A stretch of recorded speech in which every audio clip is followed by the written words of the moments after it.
Ya, shalom, selamat malam Bapak Ibu Saudara. Boleh angkat tangannya. Shalom. Bersukacita dari Tuhan memenuhi hidup kita sore hari ini. Amin. Kita mau bawa persembahan kita, pujian kita yang terbaik hanya bagi Tuhan. Dan kita mau percaya bahwa seberapapun kita yang hadir sore hari ini, ada Tuhan Yesus di tempat ini. Amin. Kita menanti-nantikan hadiran Allah memenuhi hidup kita semua. Mari kita berdoa. Kami bersyukur Bapa yang baik buat pemeliharaanmu yang sempurna dalam hidup kami. Kalau malam hari ini kami boleh ada di tempat ini, kami percaya semua kan anugerah Tuhan. Biar kami mau datang mempersembahkan hidup kami di hadapan Engkau Tuhan, sebagai persembahan yang hidup, yang kudus dan berkenan di hati-Mu. Dan kami mau bawa pujian kami yang terbaik hanya bagi Engkau. Roh-Mu bekerja di tengah-tengah kami, melawan kami, memulihkan kami, membangkitkan setiap kami. Terima kasih Tuhan, kuasa-Mu mengalir di tempat ini. Dan kami serahkan ibadah kami malam hari ini dalam tangan-Mu. Kau yang bekerja Tuhan, Kau yang melawat semua kami yang datang memuji meninggikan Engkau. Dalam nama Tuhan Yesus kami berdoa dan bersyukur. Haleluya. Amin. Terima kasih Tuhan.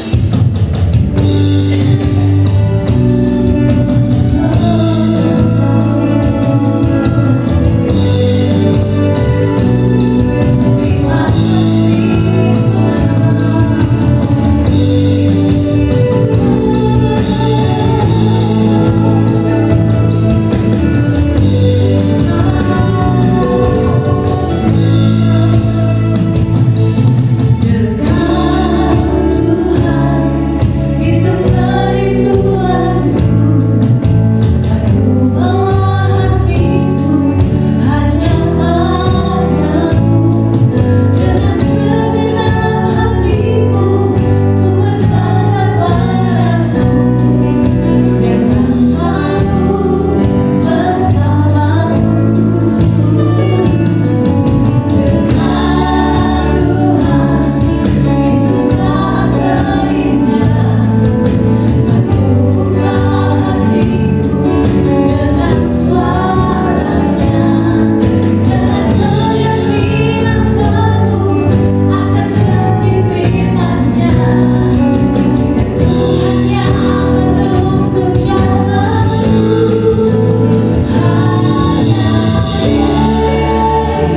mau penuh semangat sukacita untuk meninggikan memuliakan Tuhan kita. Ya Yesus yang hebat, lebih hebat dari segalanya. Amin. Berkuasa di bumi di surga, bertata dalam kemuliaan. Dialah siapa Tuhan Allah kita, namanya Tuhan. Bersumpahnya betapa hebat, betapa Tuhan, dahsyatnya Allah kita. Dia berjaya atas semua kekuatannya. Betapa hebat, betapa Tuhan, dahsyatnya Allah kita. Dia bernama Yesus Raja, Tuhan Allah kita. Haleluya. Dahsyat Engkau Tuhan, dari surga berkuasa di bumi di surga, bertata dalam kemuliaan. Dialah Tuhan Allah kita, namanya kuasa. Yesus berkuasa, bersumbernya betapa hebat, betapa Tuhan, dahsyatnya Allah kita. Dia berjamin atas semua kekuatannya. Betapa hebat, betapa Tuhan, dahsyatnya Allah kita. Dia bernama Yesus Raja segala kita. Haleluya. Pertandingan sorak-sorai dari Tuhan. Haleluya. Semuanya bersama dengan berkuasa di bumi di surga. Amin. Bertata dalam kemuliaan. Dialah Tuhan Allah kita, namanya berkuasa kita, namanya berkuasa membela. Betapa hebat, betapa Tuhan, dahsyatnya Allah kita. Dia berjaya atas semua kekuatannya. Betapa hebat, betapa Tuhan, dahsyatnya Allah kita. Dia bernama Yesus Raja segala raja, Tuhan Allah kita.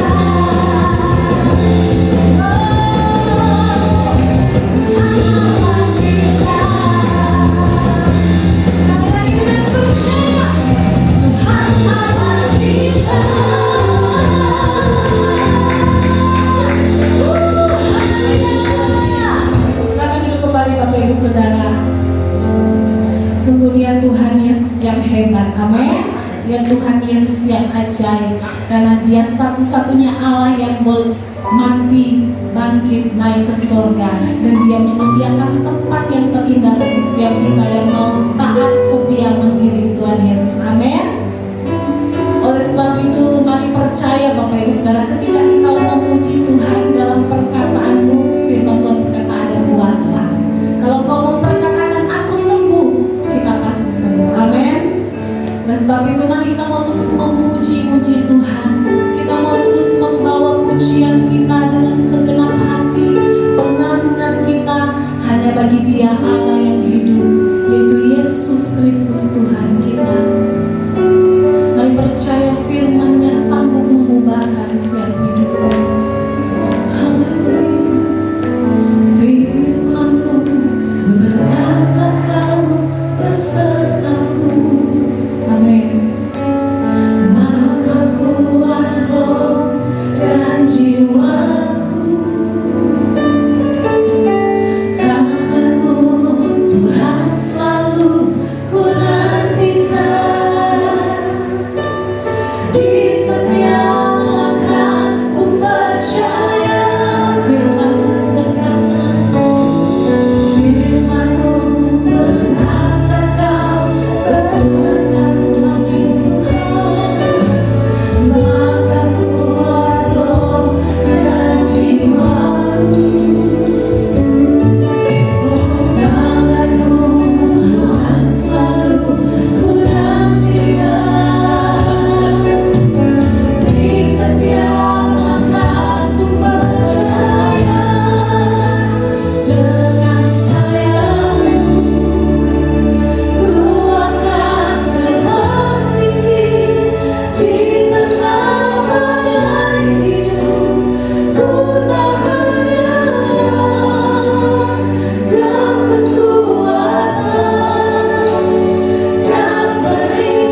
dengan sayapmu kami boleh melewati badai hidup kami ini. Terima kasih Tuhan. Terima kasih Tuhan.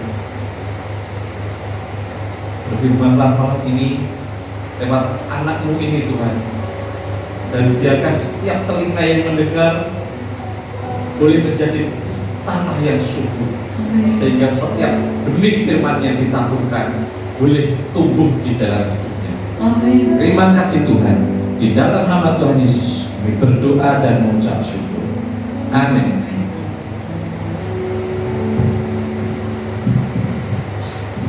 Shalom semuanya. Luar biasa ya, kita kalau bisa nyembah, kita bisa merasakan hadirat Tuhan luar biasa. Lewat setiap kata-kata, lewat setiap pujian ini, saya percaya semua ada kuasanya. Teman-teman percaya? Setiap apa yang kita katakan, apa yang kita ucapkan, itu ada kuasanya. Ya, malam ini saya mau ngajak kita untuk belajar kuasa dari perkataan kita. Saudara, anak saya yang nomor 1 itu sudah bantu saya kerja, sudah ikut kerja. Suatu ketika dia akan kerja mesti sama kuliah, sama kerja, sama kuliah, sama kerja. Jadi dia belum bisa full time kerja. Jadi suatu ketika dia itu setting satu kerjaan. Setting pertama dia nyeting gagal, saudara. Setting kedua dia rubah lagi, gagal lagi, saudara. Sampai berulang-ulang dia nyeting itu gagal terus, saudara. Terus dengan emosinya, dengan marahnya, dia telepon saya. Dia ngomong,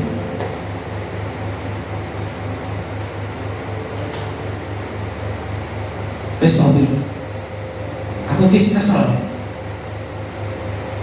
Maksudnya tim kita ini gini terus.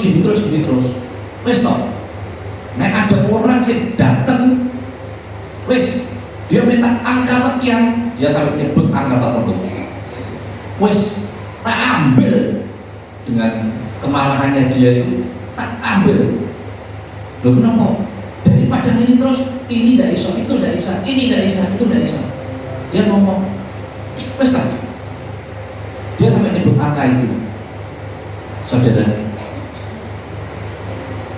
tidak sampai 1 bulan, saudara. Tidak sampai 1 bulan. Lewat seorang teman, referensi dari seorang teman. Nanti itu ada orang datang, saudara. Orang datang itu mengajukan lamaran di posisi yang anak saya katakan. Dan anehnya, saudara, orang ini ditanyai sama anak saya, "Bapak ngajuin angka berapa?"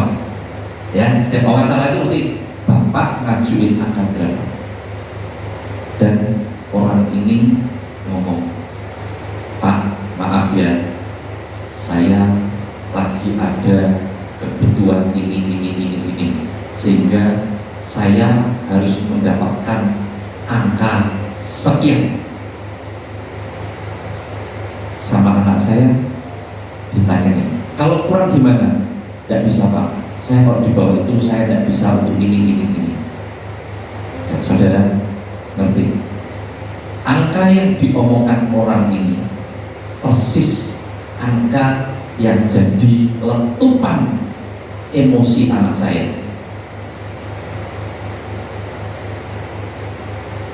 Begitu tutup orangnya balik, anak saya telepon saya, "Bi, kok iso ya Bi? Ini ada orang kemarin kita ngomong ini." Nah, di situ saya mulai masuk. Setiap anak itu ngomong, saya selalu memasukkan firman. Itu kuasa omongan, kuasa setiap apa yang kamu omongkan. Dia cuma ngomong meletupkan emosi, tapi benar terjadi benar. Orang ini minta angka persis seperti apa yang diletupkan anak saya. Nanti sudah. Anak baru umur 20 tahun, baru mulai belajar, tapi dia sudah harus mengerti yang namanya kehidupan. Dia harus mulai mengerti hal-hal seperti ini. Ini seorang anak kecil, apalagi kalau kita, saudara. Kita sudah punya anak, kita sudah punya keluarga, ya. Dan teman-teman tahu nggak? Kita ini selalu dibenturkan, diproses lewat orang tua kita, lewat pasangan kita, lewat anak kita, lewat saudara kita. Dan saudara ngerti, dari benturan-benturan itu akan keluar banyak sekali hal. Nanti ya saudara.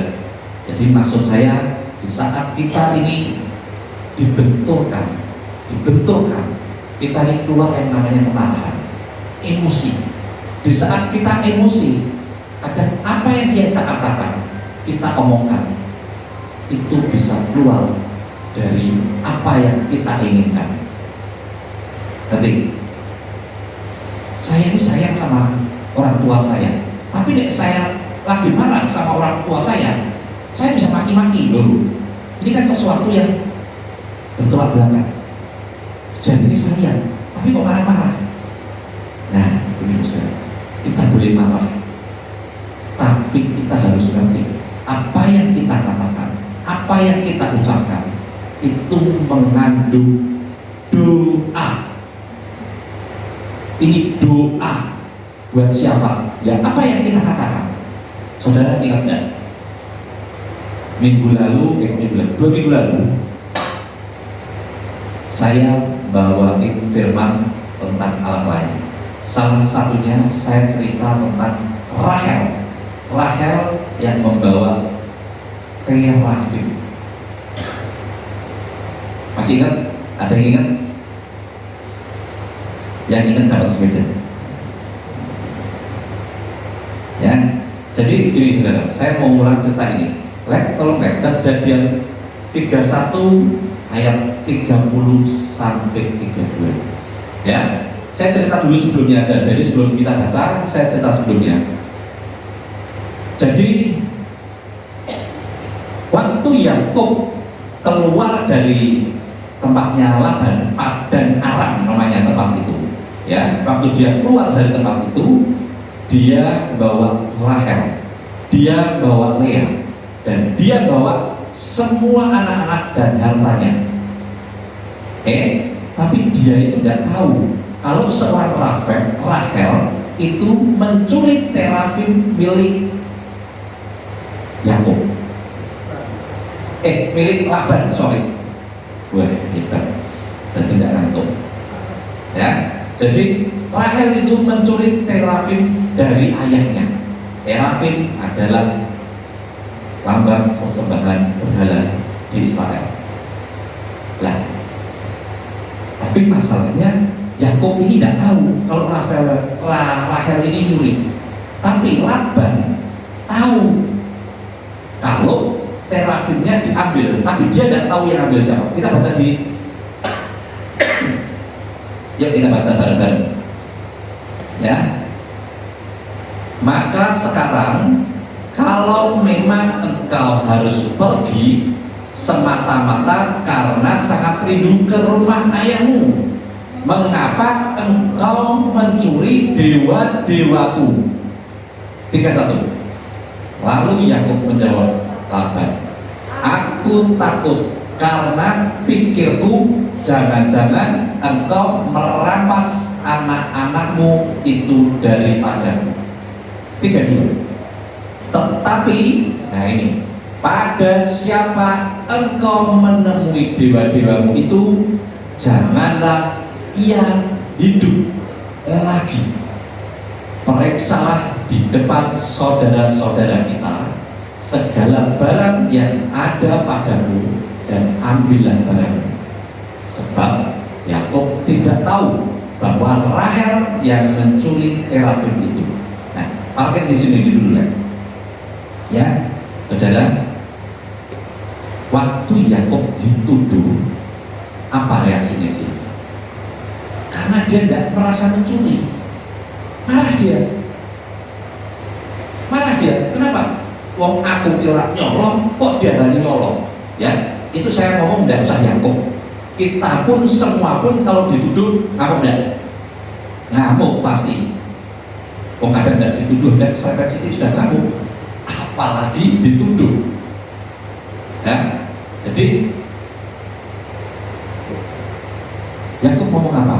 Tetapi pada siapa engkau menemui dewa-dewamu itu, janganlah ia hidup lagi. Ya, ini terjemahannya artinya barang siapa ngambil dewamu itu ben mati. Ini masalah terjemahan aja saudara. Ya, jadi saya perjelas. Ini kata Yakub di saat marah. Wes, pokoknya siapa sih cukup barangmu ben mati. Ini kata seorang Yakub. Waktu itu Yakub kembali ke rencana mau ke Israel. Dia membawa semua anak-anaknya yang sudah lahir, semua anak Lea, semua anaknya dari gudik-gudiknya, anaknya Rahel hanya Yusuf. Ya, jadi waktu pulang ini posisi Rahel hanya bawa satu anak, Yusuf. Oke. Nah, setelah perjalanan dia mulai diterima namanya Yakub. Dia mulai banyak benturan, yang dinanya diperkosa, yang ini yang itu, banyak pergumulan di jalan, sehingga suatu ketika si namanya Yakub ini harus melakukan banyak perjalanan dan di titik dia perjalanan terakhir menuju Bethlehem, seorang Rahel melahirkan anaknya. Apa yang terjadi saudara? Kita baca ya. Kejadian 35:16 sampai 18. Oke, kita baca bareng-bareng. Sesudah itu berangkatlah mereka dari Betel. Ketika mereka tidak berapa jauh lagi dari Efrata, bersalinlah Rahel, dan bersalinnya itu sangat sukar. Sedang ia sangat suka bersalin, berkatalah bidan kepadanya, janganlah takut, sekali ini pun anak laki-laki yang kau dapat. 18. Dan ketika ia hendak mengembuskan nafas, sebab ia mati, diberikanlah nama Ben-Oni kepada anak itu. Tapi ayahnya menamainya Binyamin. Ya, saya tidak mau cerita di luar itu. Saya cuma mau cerita apa yang dikatakan Yakub terjadi sama Rahel. Apa tadi yang Yakub ngomong? Ingat gak? Apa yang tadi Yakub ngomong? Siapa yang ambil dewa-dewa itu biar mati. Sekarang terjadi nggak? Sekarang betul-betul terjadi. Kenapa Rahel mati muda? Kenapa Rahel finish dengan Benyamin? Kenapa? Karena perkataan dari Yakub. Nanti saudara,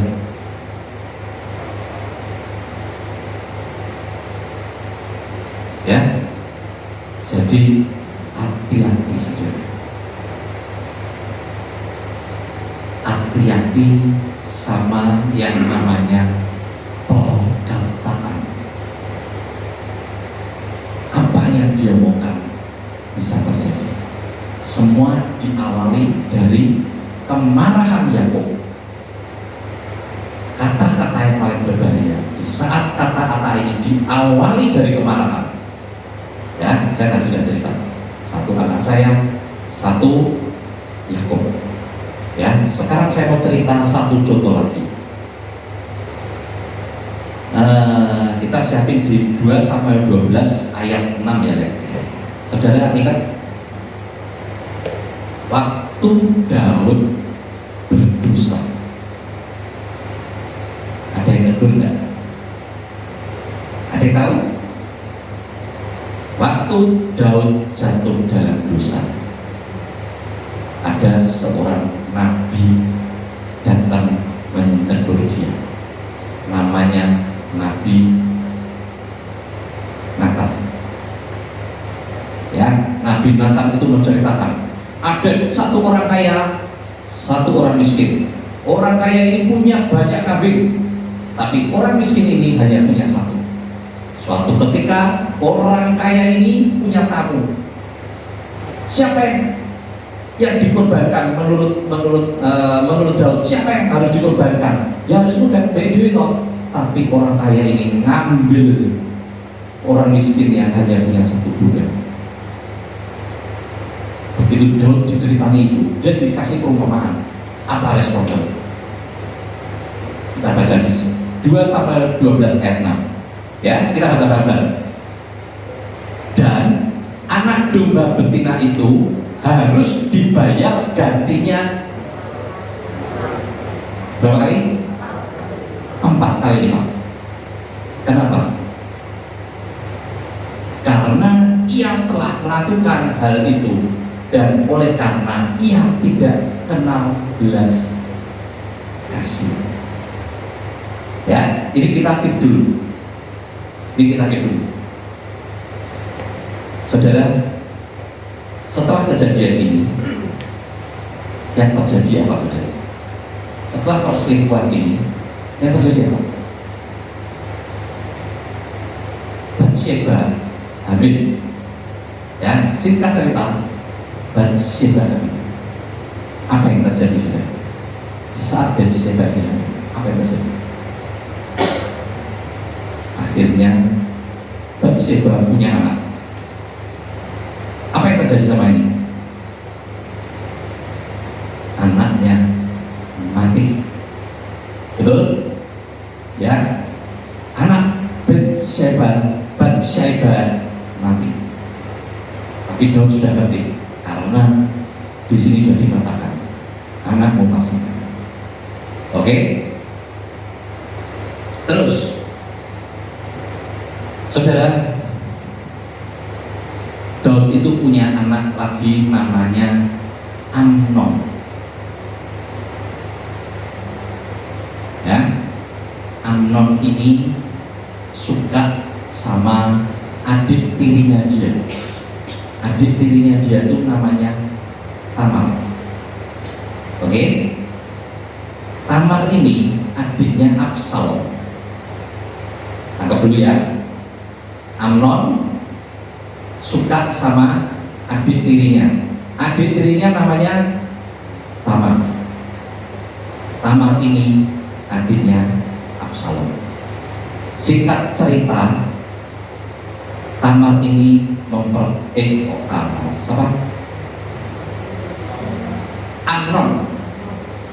ini memperkosa Tamar. Yang terjadi apa? Kokone ngamuk, saudara. Adik diperkosa, kokone ngamuk. Dia mulai cari cara. 2 tahun setelah kejadian itu, kakaknya ini Absalom mengadakan suatu acara pesta. Nah, di acara itu Absalom sudah merencanakan apa yang dia rencanakan. Dia mau bunuh Amnon. Apa yang terjadi? Betul, dia melakukan persekongkolan. Akhirnya Amnon mati. Ya, jadi sudah mati berapa, saudara? 2 sudah mati.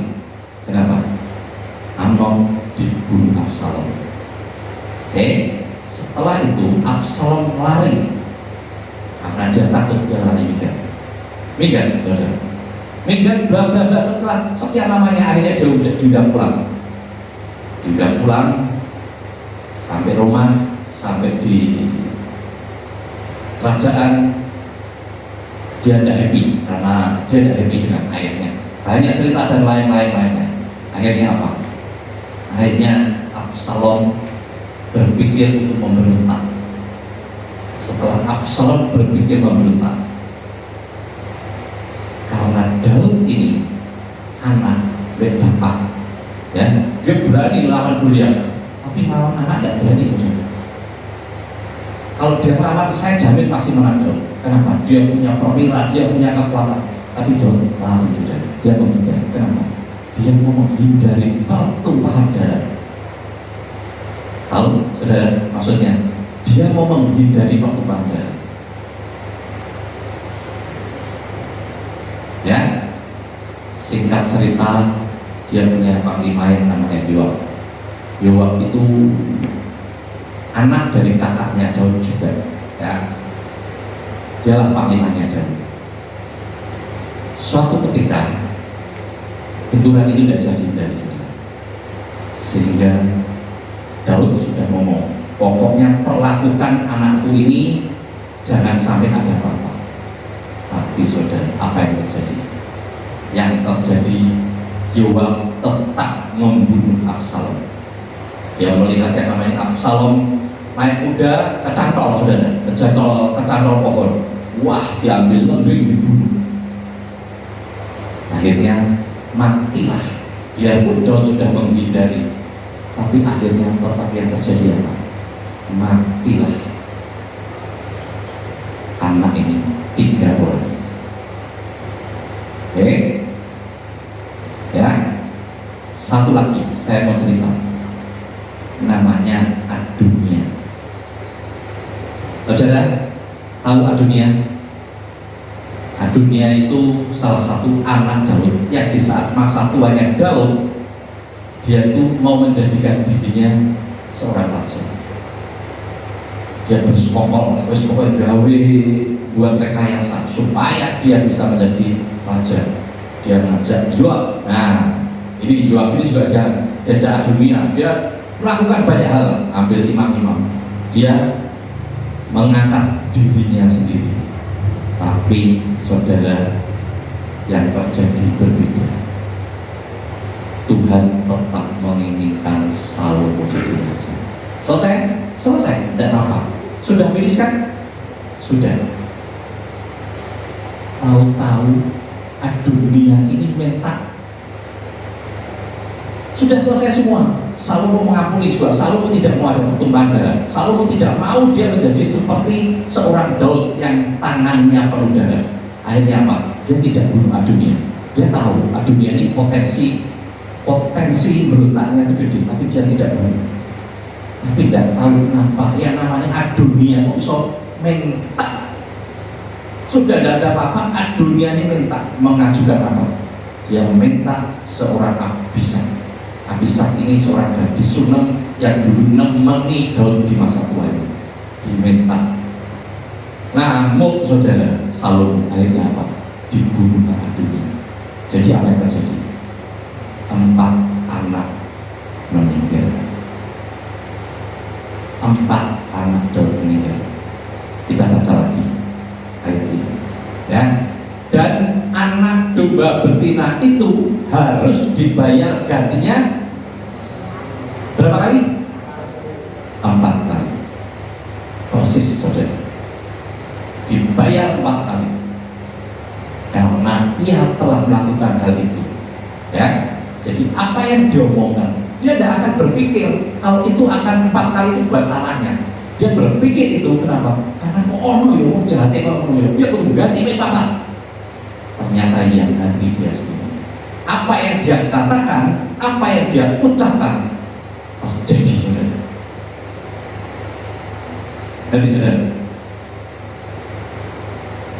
dia tidak berpikir kalau itu anaknya yang akan jadi, yang akan harus membayar itu. Tapi karena dia emosi, dia marah, dia katakan bayar 4 kali lipat. Ternyata benar. 4 anaknya yang membayar itu semua. Ya, karena jamnya ngejar kita harus lebih gitu. Ya, terus ada lagi satu cerita saudara. Ini cerita ini kisah nyata. Ada seorang keluarga ini di rumahnya banyak sekali kunci, saudara. Kunci mahal, saudara. Kunci mahal. Karena ini nganten belum lama, anaknya masih kecil. Anaknya ini laki, saudara. Lari, akhirnya mecahkan kunci, saudara. Kuncinya pecah, saudara. Begitu mamahnya lihat anak ini, apa yang terjadi, saudara? Siapa di sini mamahnya tidak ngamuk? Lihat anak yang pecah kunci mahalnya. Ngamuk pasti, saudara. Mama ini marah, saudara.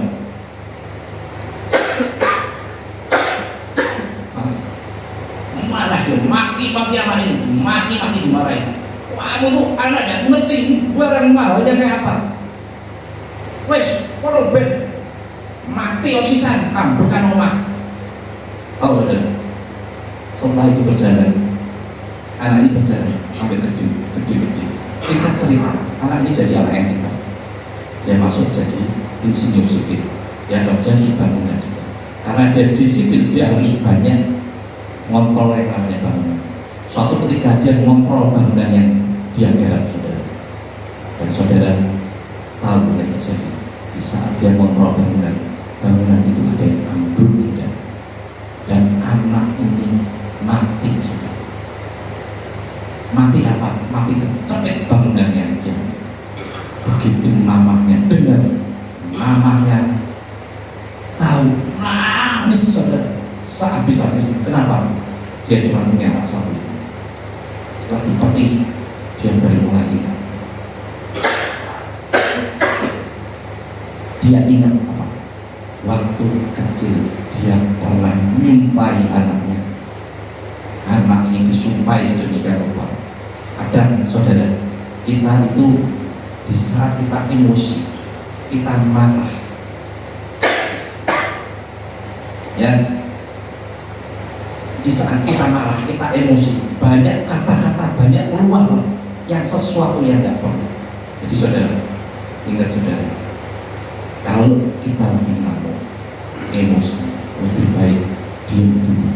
Apalagi kita ketemu harus ketemu keluarga anak ini. Wes diam. Saya mengantarkan baru dan sedikit ngamuk. Wes, nek ini kita cerai aja. Wah, wes.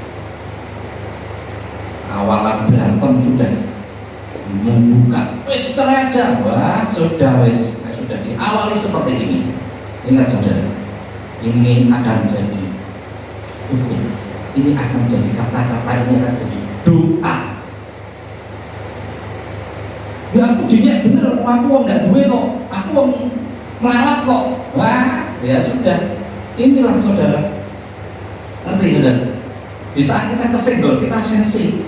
Wes, wong pejabat iso menyek kita, karena kita miskin, kita tidak duit. Ingat saudara, kata-kata kita saudara itu jadi doa, itu ada kuasanya saudara. Ya, jadi sekarang kita mulai berubah. Kalau kita ngamuk, kita mulai. Kalau kita tidak bisa berkati, sudah kita lebih baik diam aja, kita sudah menang aja sudah. Tapi dengan berjalannya waktu, emosi kita reda. Banyak hal itu yang kadang tidak perlu kita luangkan, kita keluarkan, tapi bisa kita keluarkan. Ya, awak kok loro terus ini, wes mati wae aku, wes mati wae. Pernah dengar itu saudara? Sering. Urip kok koyo ngene sengsara iki. Wis, aku mendek ora urip bae. Kamu yang mendoakan kita sendiri, kita yang mendoakan kita sendiri. Kita doakan kita yang baik. Ya Tuhan, kondisi apapun aku bersyukur. Tuhan pasti tolong. Nah, itu yang harus kita lakukan. Tuhan pasti kuatkan. Ingat tidak saudara? Waktu ada orang tua yang anaknya tidak tidak bisa mendengar, Anak ini sudah didoakan berulang-ulang sama murid Yesus, tapi tidak pernah sembuh. Buka aja Markus 9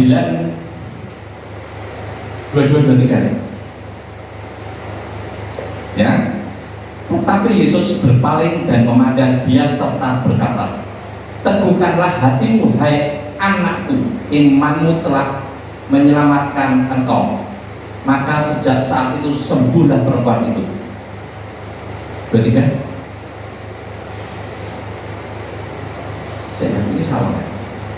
Salah kan? Sebentar kan?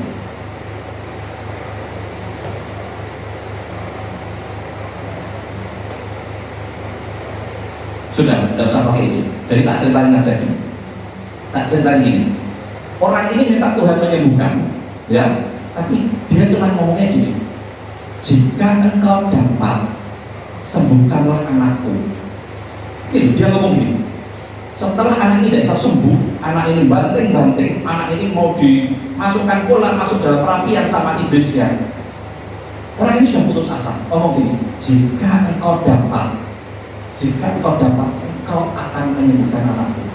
Langsung jawab Yesus apa?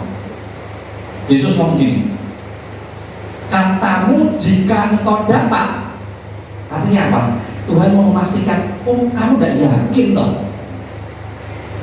Tuhan cuma memastikan, kowe jalur tolong be aku, tapi kamu tidak yakin. Tahu saudara? Langsung orang itu bertobat saudara.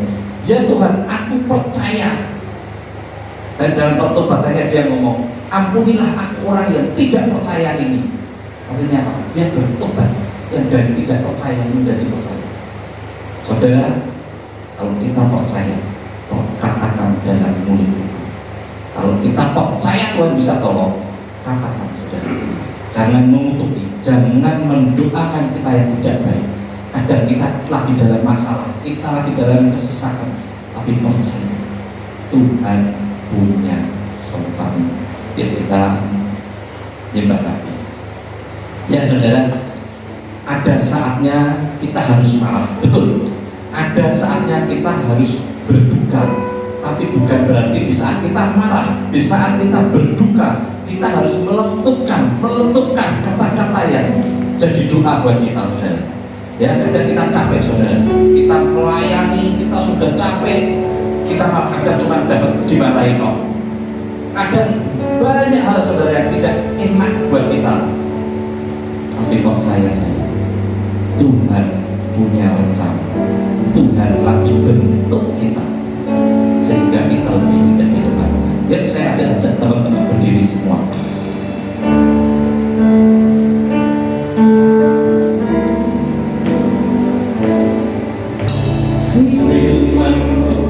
Berkata kau besertaku,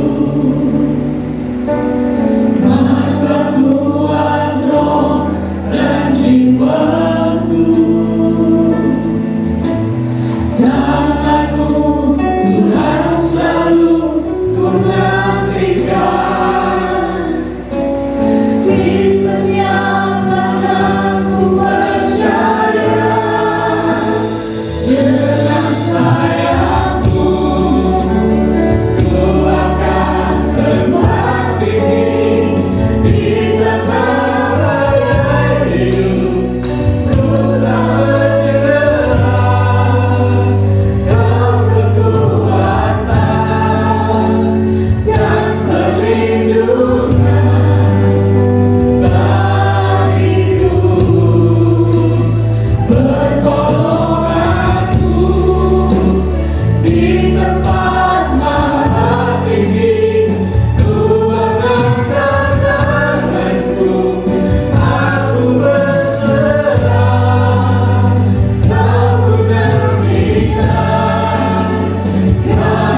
kasih Tuhan. Kami bersyukur malam hari ini Tuhan boleh menguatkan kami dengan firman. Biarlah kiranya Tuhan Roh Kudus terus berbicara kepada kami. Apapun yang kami lakukan yang mungkin salah di masa lalu, perkataan kami yang mungkin mengutuk, dan perkataan kami yang mungkin tidak sesuai dengan kebenaran-Mu, Tuhan tolong kami, ampuni kami. Biar kiranya Tuhan segala sesuatu yang salah tidak menjadi kutuk bagi kami, keluarga kami, untuk suami, istri, anak-anak, bahkan cucu dan menantu kami. Mungkin anak-anak kami salah, mungkin istri kami salah, mungkin suami kami salah, dan ada kata-kata yang mengutuk keluar dari mulut kami. Malam hari ini Tuhan kami putuskan Tuhan, dalam nama Yesus, dalam nama Yesus, tolong kami Tuhan, tolong kami putuskan dan kami tarik kata-kata kami yang mengutuk orang lain, yang mengutuk keluarga kami sendiri. Kami putuskan dalam nama Yesus.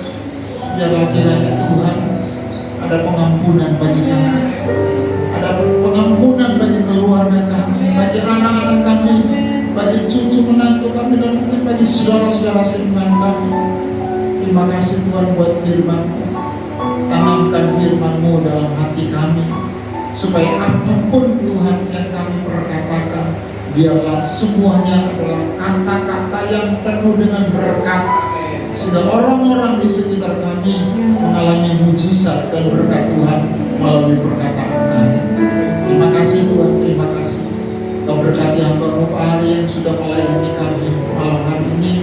Tuhan tambahkan urapan-Mu atas nama-Mu, roh hikmat dan roh wahyu Tuhan tambahkan dalam pelayanannya ke depan. Terima kasih Tuhan. Kami berdoa khusus untuk Bu Yani dalam masa pemulihan operasi. Tuhan tolong, Tuhan jamah, Tuhan sembuhkan, sempurnakan Tuhan. Kami berdoa juga untuk Mas Setia Tuhan, pulihkan terus, dan bagi semangat Tuhan yang hari-hari ini mengalami sakit, pergumulan apapun, kami berdoa dalam nama Yesus. Tuhan berkati, pulihkan mereka semua. Terima kasih Tuhan.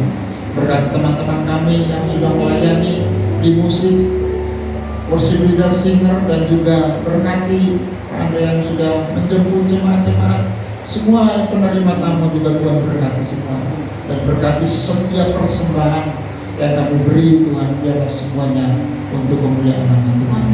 Mari Bapak Ibu semua, angkat kedua tanganmu kepada Tuhan. Pulanglah dengan membawa berkat dari Allah Bapa, cinta kasih daripada Tuhan kita Yesus Kristus, dan persekutuan dengan Roh Kudus. Tuhan memberkati engkau dan melindungi engkau. Tuhan menyinari engkau dengan wajah-Nya dan memberi engkau kasih karunia. Dan Tuhan menghadapkan wajah-Nya kepadamu dan memberi engkau damai sejahtera, mulai malam hari ini sampai selama-lamanya. Dan kita semua yang sudah diberkati Tuhan, sama-sama kita katakan amin. Silakan duduk kembali Bapak Ibu. Sebelum pulang kita akan dengarkan pengumuman. Ya, setiap hari Kamis jam 11 siang di tempat ini ada menara doa. Kami mengajak Bapak Ibu yang mungkin tidak bekerja, mari bersama-sama datang berdoa bersama di tempat ini. Ya, sekian pengumuman. Selamat pulang. Tuhan Yesus memberkati kita semua. Sukacita dari Tuhan memenuhi hidup kita. Amin.